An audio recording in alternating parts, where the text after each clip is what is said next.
Bonjour à tous, j'espère que vous allez bien. Alors, je passe en mode podcast. J'espère tourner ou enregistrer plus souvent mes avis sur les potins que j'aurai trouvés cette semaine. En tout cas. Alors, on va jouer à un jeu de devinette. Vous avez certainement vu sur les réseaux sociaux une influenceuse congolaise qui a l'habitude de partager ses ruptures sur TikTok. Je ne vais pas la nommer. Je serais tentée même de faire comme Tata Pauline et de dire allegedly. Mais ce qui me dérange là, c'est que je me suis posé la question. Et si c'était ma petite sœur? Et si c'était ma petite sœur qui, à chaque rupture, décidait d'allumer sa caméra et de pleurer sur les réseaux sociaux?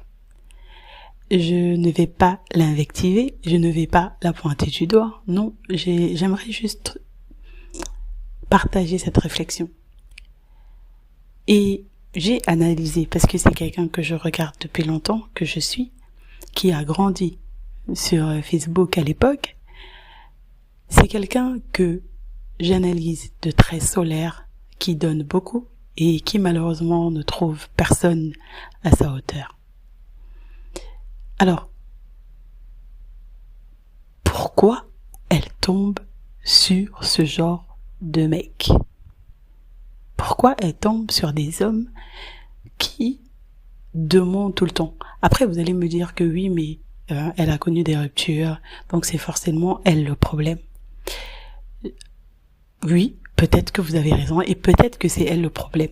Mais le problème ne se situe pas seulement sur son comportement, mais c'est surtout sur le casting qu'elle fait.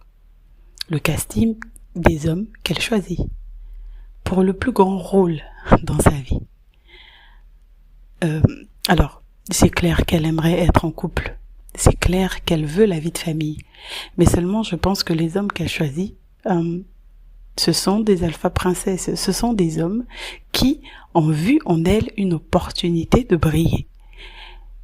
Et ils sont comme dépassés une fois qu'ils sont en face, non pas de la personnalité qu'elle donne sur les réseaux sociaux, mais tout simplement de qui elle est. Elle est une fille normale et, à mon avis, ils sont juste déçus parce que ils aimeraient bien briller à côté d'elle. Elle a souvent dit sur les réseaux sociaux que c'était elle qui pourvoyait, que c'est elle qui jouait le rôle de l'homme, que c'est elle qui s'occupait de la famille. Et